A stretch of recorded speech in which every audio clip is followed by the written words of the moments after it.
The wind was a torrent of darkness among the gusty trees. The moon was a ghostly galleon tossed upon cloudy seas. The road was a ribbon of moonlight over the purple moor, when the highwayman came riding, riding, riding. The highwayman came riding up to the old inn door. He'd a French cocked hat on his forehead, a bunch of lace at his chin, coat of claret velvet, and breeches of brown doe skin. They fitted with never a wrinkle. His boots were up to the thigh, and he rode with a jewelled twinkle. His pistol butts a twinkle, his rapier hilt a twinkle, under the jewelled sky. Over the cobbles he clattered and clashed in the dark inn-yard. He tapped with his whip at the shutters, but all was locked and barred. He whistled a tune to the window, and who should be waiting there but the landlord's black-eyed daughter, Bess, the landlord's daughter, pleating a dark red love knot into her long black hair. "One kiss, my bonny sweetheart, I'm after a prize tonight, and I shall be back with the yellow gold before the morning light. But if they press me sharply and harry me through the day, then look for me by the moonlight. Watch for me by the moonlight. I'll come to thee by the moonlight, though hell should bar the way." He rose upright in his stirrups. He scarce could reach her hand, but she loosened her hair in the casement. His face burnt like a brand as the black cascade of perfume came tumbling over his breast, and he kissed its waves in the moonlight, oh, sweet black waves in the moonlight. Then he tugged at his rein in the moonlight and galloped away to the west. He did not come at dawning. He did not come at noon, and out of the tawny sunset before the rise of the moon, when the road is a gypsy's ribbon looping the purple moor. A red-coat troop came marching, marching, marching. King George's men came marching up to the old inn door. They said no word to the landlord. They drank his ale instead. They gagged his daughter and bound her to the foot of her narrow bed. Two of them knelt at her casement with muskets at their side, and there was death at every window, and hell at one dark window, for Bess could see through the casement the road that he would ride.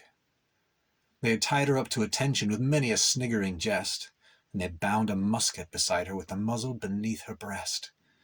"Now keep good watch," and they kissed her. She heard the doomed man say, "Look for me by the moonlight. Watch for me by the moonlight. I'll come to thee by the moonlight, though hell should bar the way." She twisted her hands behind her, but all the knots held good, and she writhed her hands till her fingers were wet with sweat or blood. They stretched and strained in the darkness, and the hours crawled by like years, till now, on the stroke of midnight, cold on the stroke of midnight, the tip of one finger touched it. The trigger, at least, was hers. The tip of one finger touched it. She strove no more for the rest. Up she stood up to attention with the muzzle beneath her breast. She would not risk their hearing. She would not strive again, for the road lay bare in the moonlight, blank and bare in the moonlight, and the blood of her veins in the moonlight throbbed to her love's refrain. Tlot-tlot, tlot-tlot.